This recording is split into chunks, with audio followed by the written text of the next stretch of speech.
이 시간 우리에게 주시는 하나님의 말씀 보시겠습니다. 구약성경 스가랴 2장 1절에서 5절까지의 말씀입니다.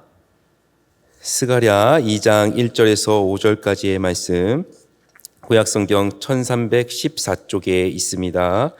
우리 교독하시겠습니다.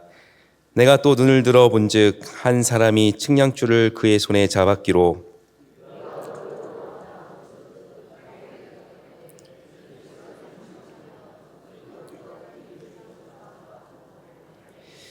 내게 말하는 천사가 나가고 다른 천사가 나와서 그를 맞으며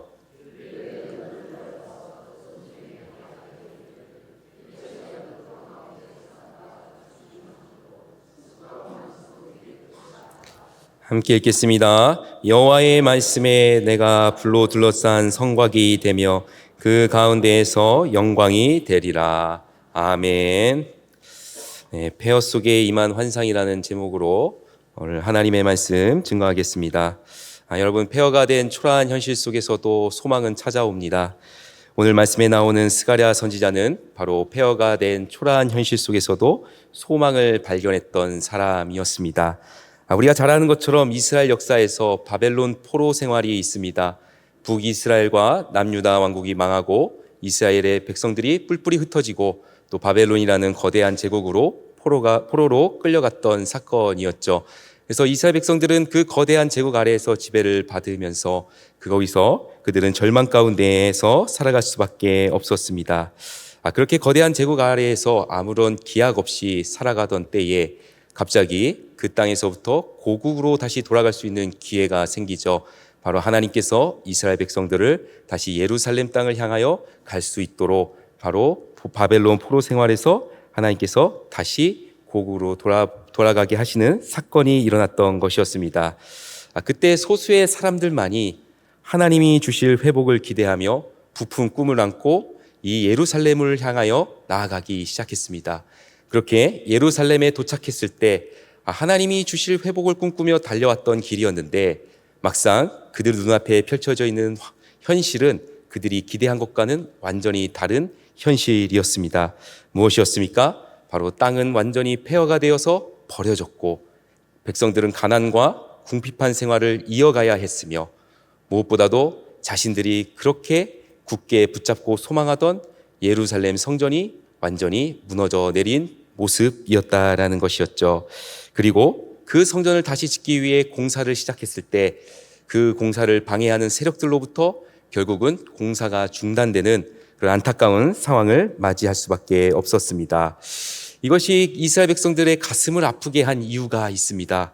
그것은 바로 과거에 하나님의 처소라고 그렇게 자랑하던 그 예루살렘이 완전히 무너져 내려버렸기 때문이었죠.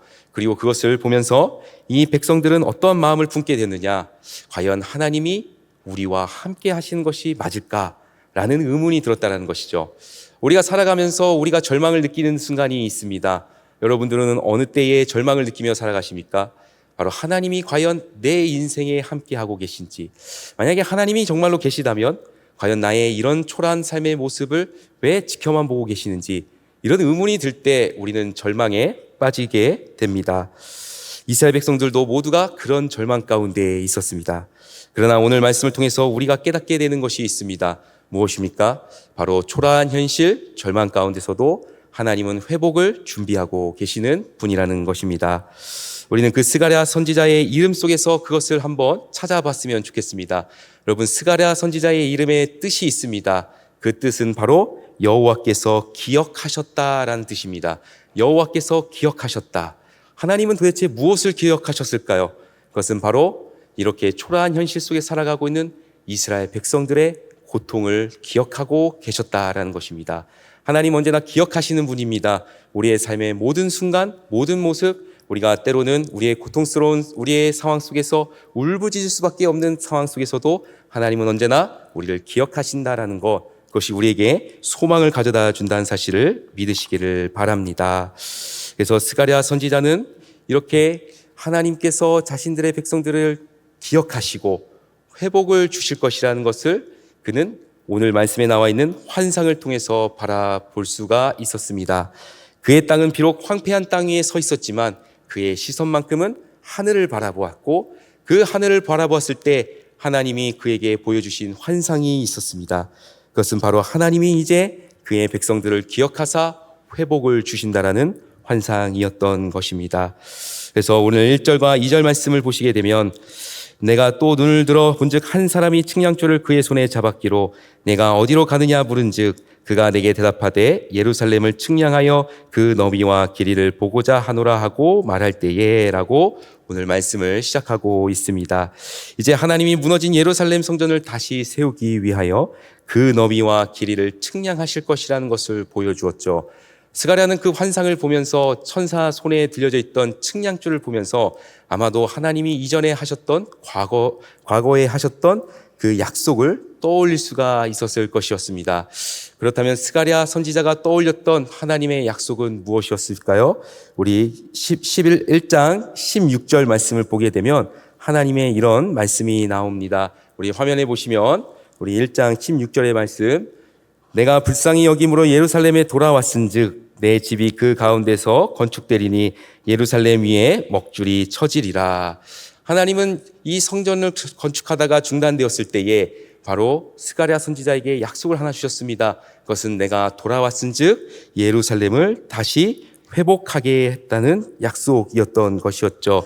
그러면서 스가랴 선지자는 측량줄을 손에 들고 있던 천사를 보면서 드디어 하나님께서 약속하셨던 그 회복의 날이 우리에게 찾아오고 있구나라는 것을 그가 깨닫고 마침내 소망을 품게 되었다라는 것입니다. 여러분, 하나님은 아무리 우리가 황폐한 땅 위에 서 있을지라도 하나님은 우리에게 회복을 약속하고 소망을 주시는 분이심을 믿으시기를 바랍니다. 하나님이 그런 우리에게 회복을 주시는 이유가 있다면 그것은 바로 방금 읽은 말씀에도 나와 있듯이 내가 불쌍히 여김으로입니다. 하나님이 우리를 불쌍히 여기시기에 그 궁일한 마음이 오늘도 하나님이 우리에게 회복을 주신다는 사실을 기억하시기를 바랍니다. 하나님은 언제나 고통을 당하고 부르짖는 백성들을 불쌍히 여기시고 또 그들을 기억하시는 하나님이심을 우리가 굳게 붙잡으며 나아갈 때 아무리 우리의 삶이 초라한 현실을 살아가고 있을지라도 그 가운데서 우리는 소망을 꽃피우게 됨을 믿으시기를 바랍니다. 그래서 우리는 성경을 한번 읽어보게 되면 종종 자신의 백성을 기억하시는 하나님을 만나게 됩니다. 부르짖을 수밖에 없고 고통 속에서 눈물을 흘릴 수밖에 없는, 그래서 하나님 앞에 기도할 수밖에 없는 그 백성을 기억하시는 하나님, 우리는 출애굽기에서도 만나볼 수가 있습니다. 그래서 2장 24절과 25절 말씀을 보게 되면 애굽 땅에서 학대를 당하고 있던 이스라엘 백성들의 부르짖음 앞에 하나님께서 어떻게 바라보고 계셨는지 다음과 같이 말씀하고 있습니다. 우리 2장 24절과 25절 말씀을 읽어드리겠습니다. 하나님이 그들의 고통 소리를 들으시고 하나님이 아브라함과 이삭과 야곱에게 세운 그의 언약을 기억하사 하나님이 이스라엘 자손을 돌보셨고 하나님이 그들을 기억하셨더라. 여러분, 하나님은 어떤 분이십니까? 나는 더 이상 내 백성이 고통 속에 있는 것을 두고 보지 않는다라고 말씀하시는 하나님이십니다. 그 하나님 바로 우리의 하나님이 됨을 우리 모두가 믿으면서 살아가고 있죠. 그 하나님은 지금도 우리가 살아가는 모든 순간을 기억하고 계십니다. 우리가 하나님 앞에 기도하면서 부르짖는 그 시간이 결코 아깝지 않은 이유는 하나님이 그 기도를 기억하고 계시기 때문입니다.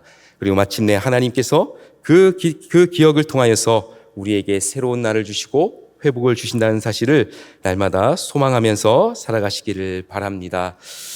그렇다면 하나님의 이 회복의 역사, 하나님은 이 회복을 어디에서부터 시작할까요? 바로 황폐한 자리입니다.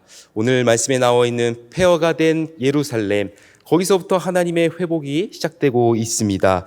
아무리 초라한 현실의 모습이라고 할지라도 하나님은 그곳에서부터 회복의 역사를 쓰신다는 거죠. 아무것도 기대할 수 없는 연약한 상태에 우리가 머물러 있을지라도 그 상태 가운데서 하나님은 우리에게 회복을 시작하신다는 사실, 그것이 우리에게 큰 위로를 주기도 합니다.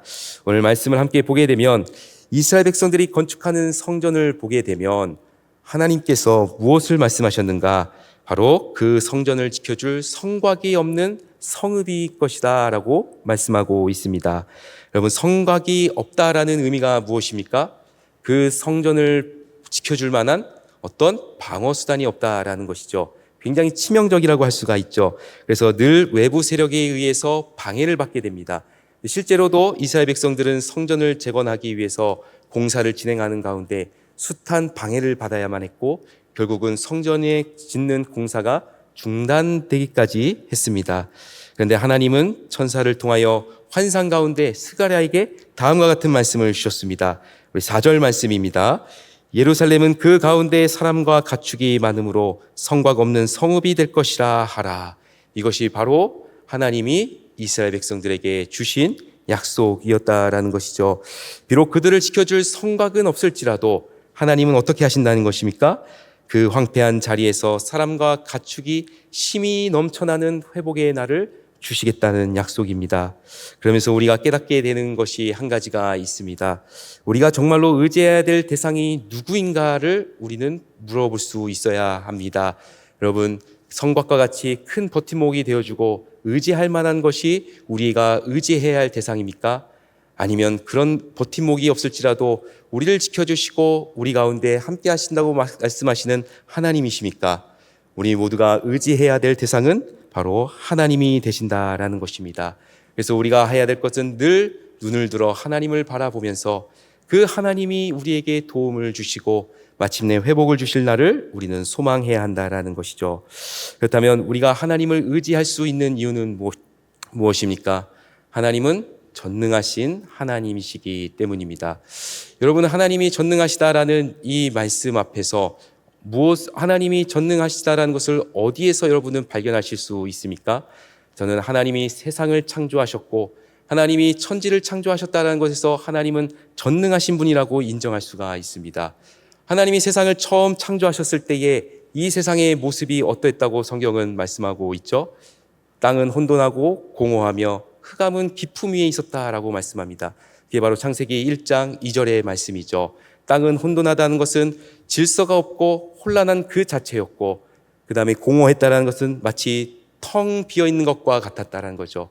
그리고 오직 흑암, 어둠만이 가득했던 세상, 그 가운데 하나님이 하신 일이 있었습니다. 무엇이었습니까? 창세기 1장 3절에 보게 되면 하나님이 말씀하여 이르시되 빛이 있으라 하시니 빛이 있었고 빛이 하나님 보시기에 좋았더라 였습니다. 하나님이 그 빛과 어둠을 나누셔서 빛을 낮이라 부르시고 어둠을 밤이라 부르시고 저녁이 되고 아침이 되니 이는 첫째 날이라고 성경은 우리에게 말씀하고 있습니다. 하나님은 무에서 유를 창조하시고 없는 것을 있는 것으로 부르시고 불가능한 것을 가능케 하시는 분이시기에 우리는 그분을 의지할 수 있다는 것을 여러분 믿으시기를 바랍니다. 그래서 하나님을 날마다 의지하는 백성은 아무리 황폐한 땅을 걸어갈지라도 그곳에서 소망을 품게 되어 있습니다. 여러분의 삶 속에서 초라한 현실을 당했을 때 그 가운데서 눈을 들어 하나님을 의지하실 때 하나님께서 여러분들에게 만족을 누리게 하심을 믿을 수 있는 저와 여러분 되기를 소망합니다. 무엇보다 우리는 하나님은 우리의 약함을 또 강함으로 바꾸시는 분임을 기억해야 합니다. 어떻게 보면 성곽이 없는 성전은 가장 치명적인 약점을 가지고 있는 모습입니다. 그러나 하나님은 그 약함을 어떻게 바꾸어 주신다고 약속하고 있습니까? 우리 5절 말씀에 나와 있습니다. 여호와의 말씀에 내가 불로 둘러싼 성곽이 되며 그 가운데서 영광이 되리라는 것입니다. 성곽이 없는 그 초라한 현실, 모든 것이 텅 비어있고 황폐화된 그 땅의 모습이지만 하나님이 무엇이라고 말씀하고 있습니까? 내가 친히 불로 싼 성곽이 되어 주어서 그곳에서 하나님의 영광을 나타내 보여주시겠다라고 약속하고 있습니다. 비록 건사한 성곽 하나도 제대로 갖추지 못한 모습일지라도 하나님의 영광을 나타낼 수 있는 통로가 된다는 것입니다. 여러분, 하나님을 믿는 사람의 특징이 무엇입니까? 우리가 성경에도 나와 있듯이 무명하나 유명한 자 같고 약함을 지니고 있는 것 같지만 그 약함을 어떻게 한다고 얘기하고 있습니까? 도리어 자랑한다고 이야기하고 있습니다. 여러분, 약함을 자랑할 수 있다는 거, 하나님을 믿는 사람은 약함을 자랑할 수가 있습니다. 왜 그렇습니까? 그 약함이 도리어 하나님이 얼마나 크고 위대하고 강한 분인지를 드러내는 통로가 되기 때문입니다. 오늘 말씀에도 비록 성곽이 없는 약함을 가지고 있었지만 하나님이 이스라엘 백성들의 그 약함을 통하여 하나님의 영광을 나타내주는 강함으로 바꿔주신다라고 약속합니다. 우리도 마찬가지입니다. 우리는 날마다 무엇을 소망해야 하는가?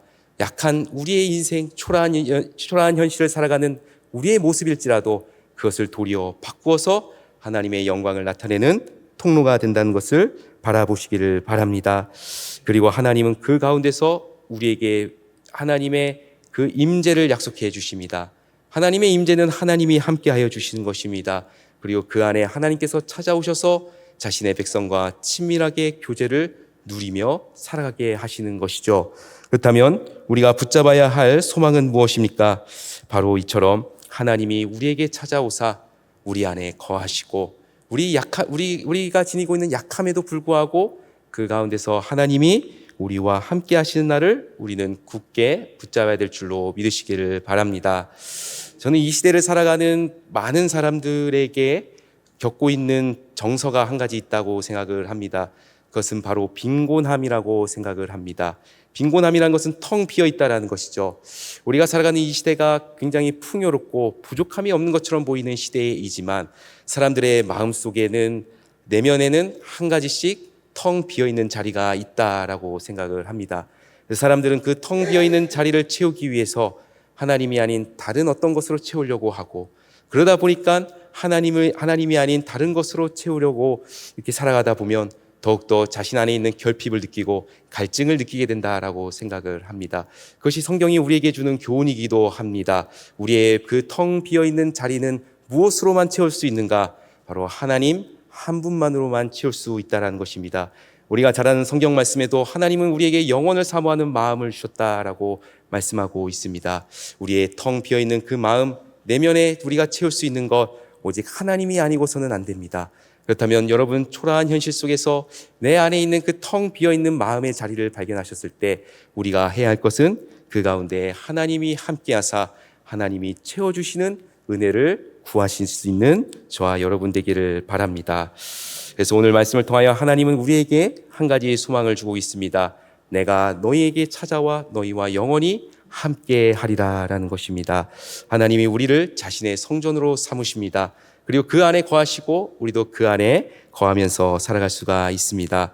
우리의 삶은 아무리 초라한 모습이라고 할지라도 그 초라함은 더 이상 약점이 아닙니다. 오히려 그 약함을 통해서 하나님이 나와 함께 하신다는 것을 보여줄 수 있는 증거가 됨을 믿고 또한 여러분의 삶 속에서 그런 하나님이 함께 하심이 증거될 수 있기를 또한 바랍니다. 여러분 이제 우리가 해야 할 일은 무엇일까요? 이제 우리는 눈을 들어 이제 하나님을 바라볼 차례입니다. 이제는 하나님이 주실 회복과 또 하나님이 주실 그 회복의 날을 우리는 소망하며 나아가야 하는 것입니다. 바로 스가랴 선지자가 그랬듯이 우리가 딛고 있는 이 땅의 현실은 초라한 삶의 모습일지라도 우리의 시선은 위를 들어 바라볼 때에 하나님이 우리에게 보여주실 꿈과 환상이 분명히 있습니다. 그 꿈과 환상은 바로 하나님이 우리와 영원히 함께 하시며 우리의 삶의 초라한 현실에 하나님 한 분만으로 채워지고 그분을 만족하며 누리며 살아가게 될 것이라는 것입니다. 그래서 특별히 성경을 보게 되면 하나님께서 우리에게 마지막 날에 경험할 영원한 회복이 있다라고 말씀합니다. 우리가 품어야 할 영원한 소망이 있는데 그것은 무엇이냐? 요한계시록 7장 15절의 말씀에 잘 나타나 있습니다. 그러므로 그들이 하나님의 보좌 앞에 있고 또 그의 성전에서 밤낮 하나님을 섬김에 보좌에 앉으신 이가 그들 위에 장막을 치시리니 라는 약속을 주시고 있죠. 이 말씀을 보시게 되면 세상에서 큰 환난과 고통을 당하는 성도들, 그래서 하나님께서 어느 때에 우리를 구원하시겠습니까? 라고 울부짖을 수밖에 없는 그 성도들의 울음소리를 들으시고 하나님이 다음과 같은 말씀을 주셨습니다. 무엇입니까? 내가 너희의 장막이 되어주겠다라는 것입니다. 장막이 무엇입니까? 우리가 거할 영원한 처소가 되어준다는 것입니다. 비록 이 땅 위에서 어려운 일을 당하나 하나님은 반드시 우리에게 위로를 주시는 날이 온다는 것입니다. 하나님이 친히 장막이 돼서 우리 가운데 오셔서 우리가 그 안에 들어갈 때 이 땅에서의 삶은 우리가 큰 환난과 고통 가운데서 울부짖을 수 없으나 그 안에서는 하나님이 주시는 참된 안식과 평화를 누리게 된다라는 것이죠. 그러면서 우리는 하나님의 임재를 누리며 깊은 위로와 소망의 자리로 나아갈 수가 있습니다. 그래서 그 뒤에 바로 이어지는 요한계시록 7장 16절과 17절의 말씀은 우리에게 다음과 같은 약속을 주고 있습니다. 우리 모두에게 주시는 하나님의 약속의 말씀입니다. 이것을 품는 마음으로 같이 한번 읽었으면 좋겠습니다. 우리 16절과 17절의 말씀 함께 읽겠습니다. 시작.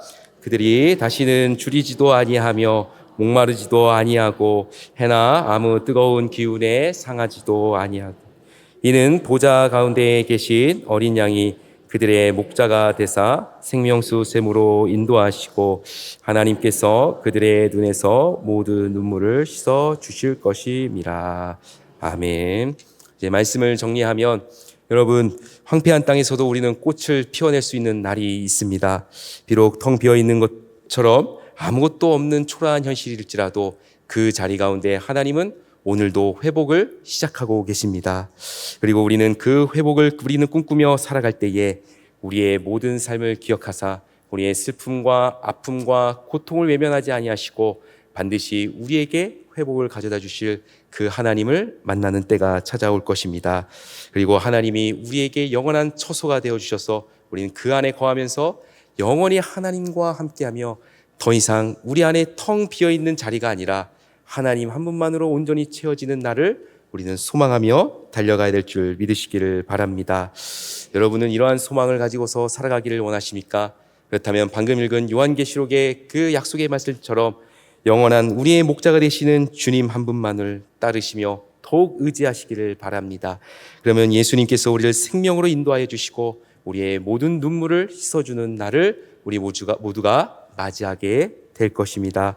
그러므로 여러분 자신의 인생을 초라하다고 여기지 마시길 바랍니다. 여러분의 삶 속에서 여러분의 초라한 모습을 발견하게 될 때에 또 여러분의 텅 빈 마음을 바라보게 될 때에 그것으로 인해서 더 이상 절망하시지 않기를 바랍니다. 왜냐하면 주님께서 우리를 초라하게 바라보지 않고 계시기 때문입니다. 오히려 하나님은 그런 우리의 모습을 통해서 회복을 주신다는 것을 굳게 붙잡으시길 바랍니다. 그러므로 이제 폐허가 된 자리에서 눈을 들어 하나님이 주실 꿈과 환상을 바라봤으면 좋겠습니다. 하나님이 영원한 나라로 우리를 인도하시고 그 가운데서 슬픔도 아픔도 애곡하는 일도 없는 온전한 하나님의 영원한 생명만이 주어지는 그 날을 바라보시기를 바랍니다. 오늘 우리가 당하는 모든 자리에서 회복을 경험하며 믿음으로 여러분이 당하는 모든 절망 가운데서 승리하게 되기를 주님의 이름으로 축복합니다. 기도하겠습니다. 하나님 아버지, 언제나 말씀을 통하여 우리에게 위로와 소망을 주심에 감사를 드립니다. 황폐한 땅에서도 눈을 들어 하나님 한 분만을 바라보게 하여 주시옵고 우리를 온전히 회복하실 날을 꿈꾸며 살아가게 하여 주시옵소서. 하나님, 이 땅에서 우리는 비록 절망할 수밖에 없고 때로는 우리 인생의 초라함을 느끼며 살아갈 수밖에 없습니다. 그러나 하나님, 절망 가운데서 소망을 찾게 하여 주시고 날마다 하나님의 약속의 말씀으로 인도하여 주시옵소서. 하나님은 우리의 모든 순간을 기억하시는 하나님이심을 믿습니다. 그래서 우리 모두는 하나님이 정말로 필요하고 하나님 없이는 우리는 오늘 하루도 살아갈 수 없는 연약한 존재임을 고백합니다. 하나님을 더욱 의지하오니 우리의 텅 빈 자리에 찾아오셔서 소망으로 채워 주시옵소서. 무엇보다 영원한 나라를 사모할 수 있는 우리 모든 성도님들 되게 하여 주시옵소서. 그리하여 우리가 당하는 모든 어려움을 이겨내게 하시고 날마다 하나님의 임재 안에서 살아갈 날을 꿈꾸며 달려가게 하여 주시옵소서. 우리의 목자가 되시며 참된 위로와 소망을 주시는 예수님의 이름으로 기도드립니다. 아멘.